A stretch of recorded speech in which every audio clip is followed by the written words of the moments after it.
Hey, everybody. Welcome. Happy Friday. You are joining us once again for Divorce Happy Half Hour. See what I did there? I'm just so pleased with that name. I'm your co-host, Christina Previtt. I'm John Knocklinger, her lovely partner in crime. That's right, partners in crime. So we're on a roll now, John. Is this episode 3? Yeah, Yeah. three Yeah, through. We're doing it, guys. We are committed to being here for you every Friday at 12:30 p.m. Eastern Standard Time, just for a half an hour, because we know you are all busy and you have busy lives. And just to give you some little tidbits here and there about divorce law, everyone's favorite topic, right? I'm gonna take my glasses off. Do I like brainy with my glasses on? I don't know. Yeah, you're I'm gonna smart with or without them. It doesn't Thank matter. you. Thank you, John. You're such a good partner. So today we are going to try to tackle the issue of alimony in a half an hour. That's a tall Mm, order. very tall order. So it's really just intended to give you an overview because, as you know, at Netsquire, we cater to couples that are trying to resolve their differences amicably and resolve all the issues that they have in a divorce proceeding amicably. If you can't do it on your own, we can help you with mediation. But regardless, the conversation needs to include some consideration of alimony. So even if it's just to identify whether you're an alimony case. So there are a few components of alimony, such as is a type of alimony. There are a few types and a length of time for the alimony, how much the alimony will be. And then I also like to discuss what circumstances would terminate the alimony. So those are the few things that we're going to touch on today, just to give you a little bit of guidance. You want to get started, John? Sure. It's interesting because when people are coming to us, they're either trying to work it out with their spouse or going into mediation. And what's difficult when we talk about alimony is that there is no formula, official formula. Let me back up. There's no official formula when it comes to alimony. So this is one of those things that if you go and you talk to 10 different attorneys, they're going to give you 10 different opinions about whether there should be alimony, how long should it be paid, what the amount should be. So we're facing a lot of you that are coming and wanting to get your divorce done without fighting. You want to get it done for a flat fee in a very tight time frame. One of the questions everyone asks is, should there be alimony? The problem that we continue to have is that, in a mediation context, we actually aren't, we're not giving legal advice, so we can't actually tell people whether there should be alimony or not. Fortunately, most of you come to us kind of having an idea that there should be alimony. So I want to give that kind of framework for everyone to understand that alimony is one of those very gray areas of our law. And, just because someone makes more money than the other does not mean that there's going to be alimony necessarily. Just because you get married doesn't entitle you to alimony.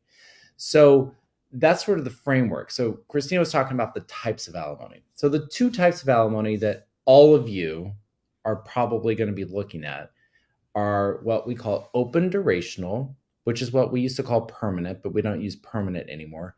Open durational and a limited duration. So alimony lasts for a certain number of years. So those are the two types of alimony that 99% of you are going to be discussing. There are other types, but we're not going to talk about them today because practically nobody pays them, right, Christine? I mean, like no one Yeah, they're pays. rare. Yeah. So open durational, what that means is what the words actually say, which is there's no end date. There's no official end date to alimony.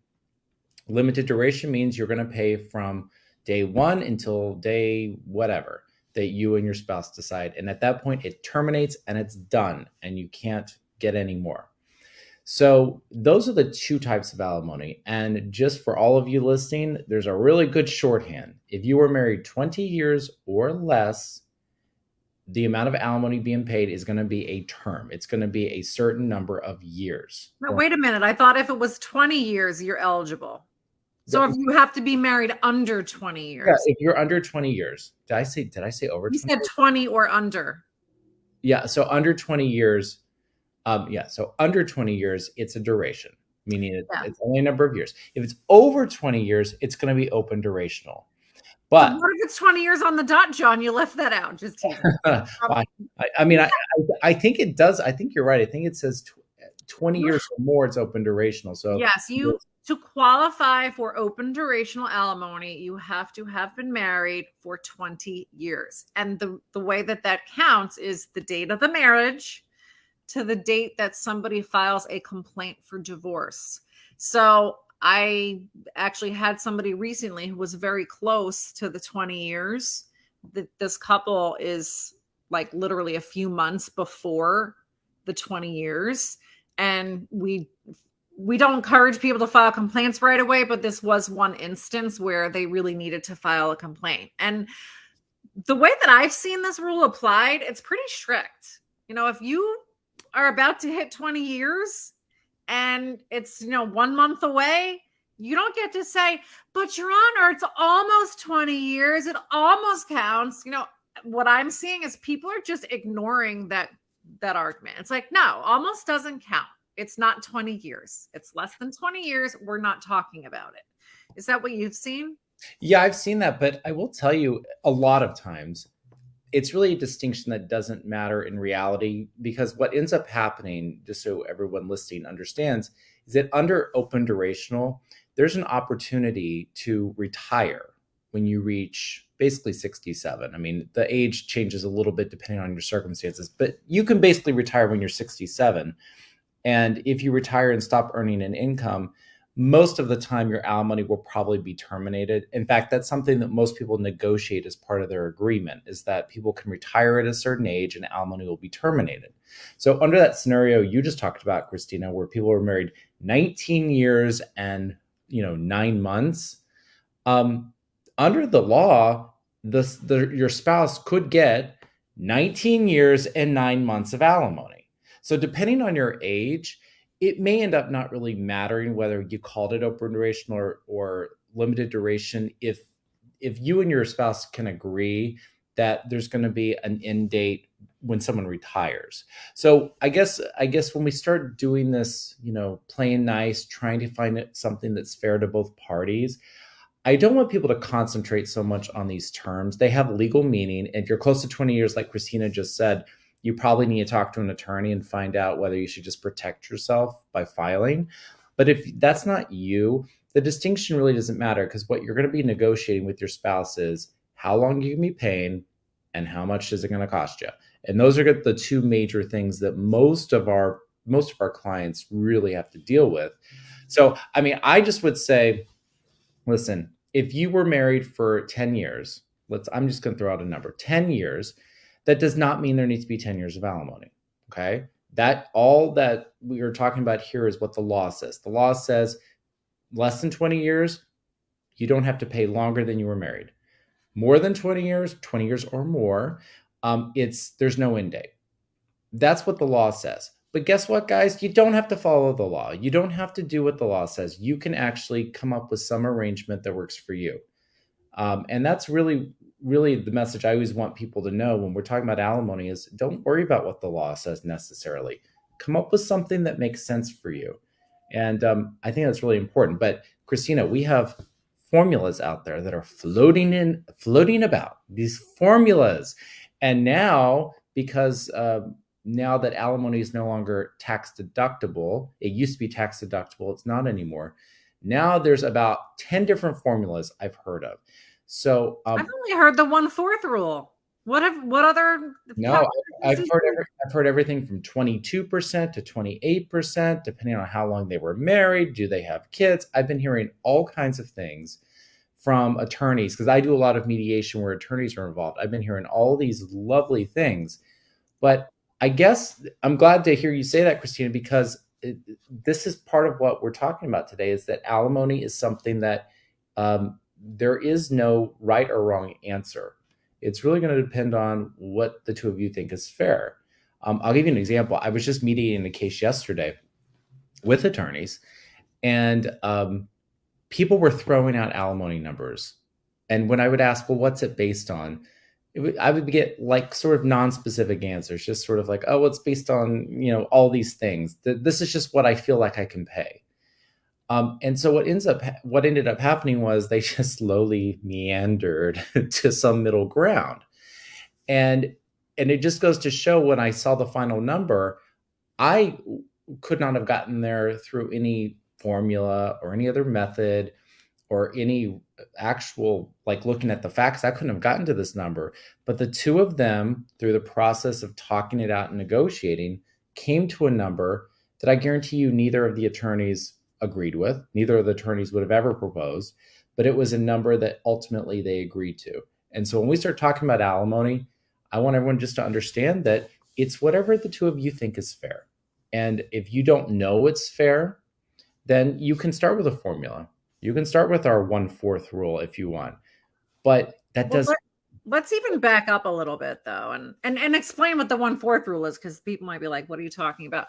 But when you're evaluating your case, and we as lawyers have a tendency to kind of get into the weeds, and we try really hard not to do that with our Netsquire clients and in this podcast, because it's sort of like going to the doctor and then they start using all kinds of medical terminology and you don't know what the hell they're talking about. So we try not to do that.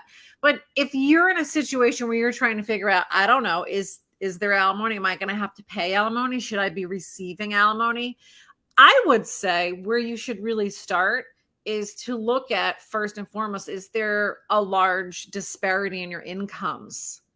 Because if there is, I think that's more likely that an alimony amount is probably appropriate, because the purpose of alimony mostly is so that one of the parties does not, if that person has been dependent on the other one from a financial perspective, that they don't leave the marriage and, they're broke living under a bridge. Like, that's just not supposed to happen.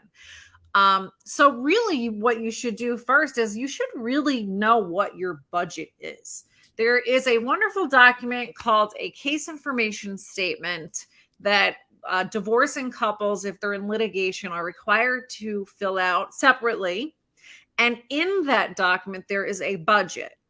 And it's pretty comprehensive. And I recommend that anybody who has to have an alimony evaluation, but actually, even if you don't, I just think everybody for their own planning should just Google case information statement, New Jersey. They're all over the internet, and fill out the budget section, just so that you know for yourself, how much money do I need to live? How much do I need for rent or mortgage, taxes, insurance, utilities?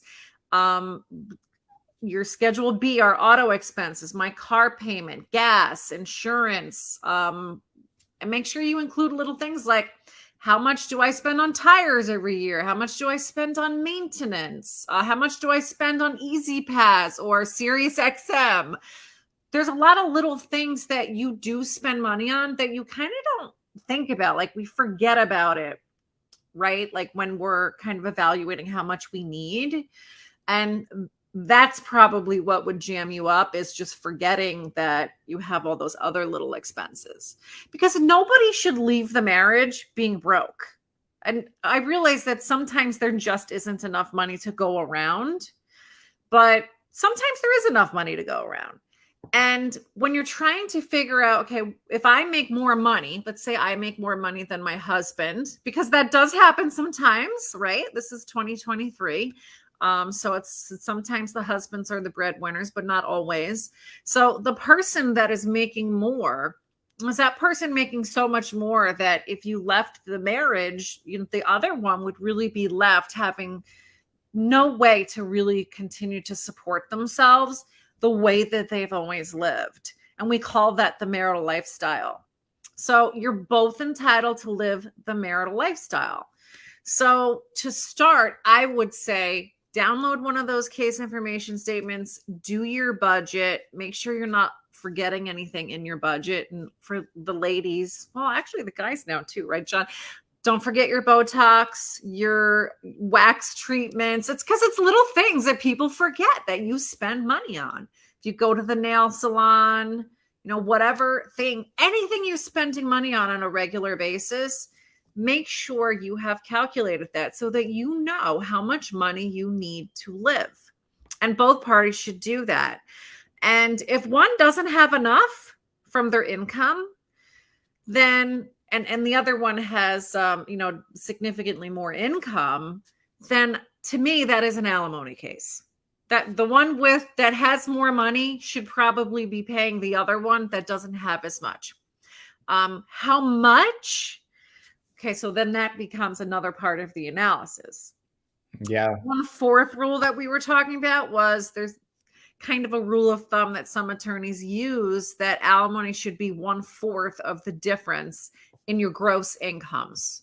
So we'll pick easy numbers. If one person's making 25,000, the other one's making 50,000, there's a discrepancy of $25,000. You just divide that by 4, and that's what alimony should be. And you might find that when you apply the 1/4 rule that it's still not really adequate. And that may happen sometimes in situations where there just isn't enough money to go around, which does typically mean that both people will have to reduce their lifestyle to some degree. We all know that's the reality of divorce. It's just simply harder to maintain 2 households on the same income than it was to maintain 1 household. We can't really fix that. That's just a matter of circumstances. But in my opinion, those are really the first 2 things that people should do. Did you want to add anything to that, John? No, I actually think those are great things to do. But I love when you were discussing this, you said a substantial disparity in income, because there's another subjective term. One person might think $10,000 is a significant disparity, and someone else might not think it until there's $50,000 difference. It's kind of one of those things that it depends on what the incomes are. Like if one person's making 80 and one person's making 50, that's a pretty big disparity given the amount of money each person's making. But if one person's making 250 and one's making 200, it's not as big of a difference from a percentage perspective between the two of them. So sometimes this is why we can't have a rule of thumb, because it really depends on your circumstances. Do you have children? And that's another thing that really comes into play, because, if someone has custody of children, they need a house that can accommodate the kids. And child support only does a little bit of that. So there's a whole lot of things that have to go on. But I think what Christina just said is wonderful. You do your budget, figure out how much you actually need. I have this conversation with people in mediation at the very beginning all the time. And I tell them, you're going to tell me what you want, but we're never going to get this done today if you keep telling me what you want. I need to know what you need. What do you actually need in order to move forward in life? You might want, I'll use Botox as an example. You may want to go and get, 4 Botox treatments a year, but maybe you only need to get 3. Maybe you can figure out a way to, economize a little bit of what you were doing to accommodate the economic realities of what you're going to be encountering post-divorce. So it is about starting with what you actually want, and then figuring out, is there any way you can kind of cut some things down without reducing your lifestyle? Just cutting a couple things out to get down to what you actually need, and then figuring what the gap is between that and, your income, and really just coming up with a common sense way of looking at it. Because I will tell everybody here, the reason that formula kind of works in a lot of situations is it ends up where the person receiving alimony does not make more than the person paying. Because I will tell you that it doesn't matter how you do this, it is extremely unusual for the person receiving alimony to end up with more income than the person paying. And also, for all of you listening out there, alimony does not equalize your incomes. That is not the point of alimony. There's no law out there that says each of you are supposed to leave with the same income. So any of you that think that, you can just sort of, forget that out of your head. Well, I had a very, I'm going to put experienced in air quotes, attorney the other day suggest that the alimonies, the incomes should be equalized. Of course, he represents the party that doesn't make as much. But both parties do very well. So that it's actually, oh, sorry, my phone's ringing. Forgot to turn that off. It wasn't a situation where there wasn't enough money to go around. So it's a little bit of a different analysis. But yeah, if you hear anybody say that we should equalize our incomes, that's not the law. But again, at Netsquire, we don't like to just say, well, this is the law, and therefore this is what you should do. We do not just strictly apply the law, because I just think it's kind of asinine to do that. Every family is unique. Every family has different needs. The spouses have their own needs, their own wants, their own personalities, the things that are important to them. Maybe alimony just isn't important to somebody, or some aspect of it is just not that important. Maybe it's more important that someone be able to stay in the house, or maybe the opposite is true. Maybe they really want to move to a different town. So it's really important to them to be able to unload the house, and so they can move to some other town. There's a million possibilities. And so that's what we like to do at Netsquire, is really focus on the couple.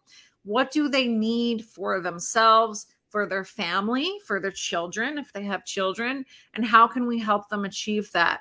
Obviously, we use the law as a guide for that, because you should know what you're entitled to, what the law would say that you're entitled to, but you don't have to be, excuse the pun, married to that.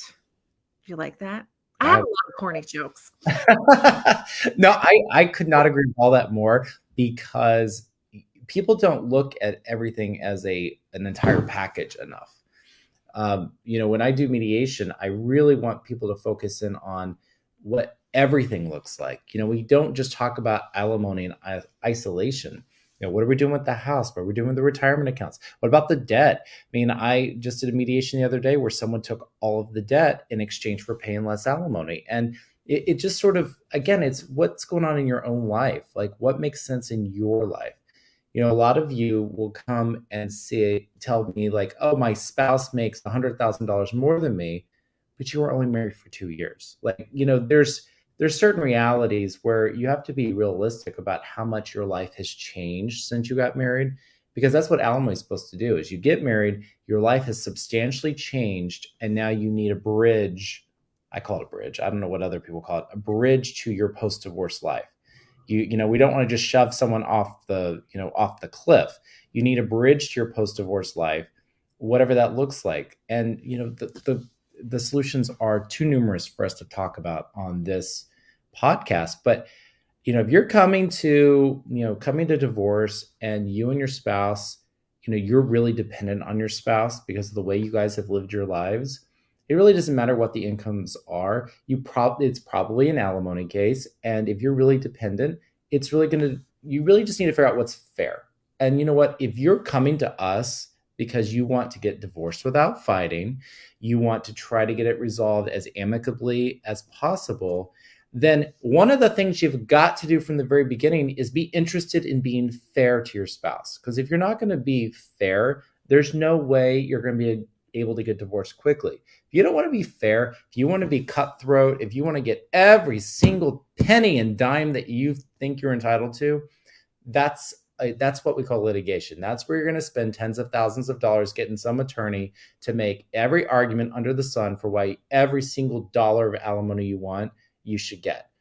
And you're not going to be happy with that. So I hope people at least realize that if you're going to come to us, you're going to try to get this done quickly, Christina, that you need to be fair with your spouse. And being fair is recognizing that you shouldn't be better off than them, and that both of you should be able to move on to your post-divorce lives in equal pain, let's put it that way, or at least both of you not more well off than the other person. Yeah, but you know what? We're even this language, this litigation language. We talk about love languages. We should talk about litigation languages, because the litigation language is always one that is focused on being adversarial, that the parties are against each other. I always said a divorce felt like, you were at a party where there was a piñata and the piñata fell and everybody was just diving for all the candy, like a smash and grab.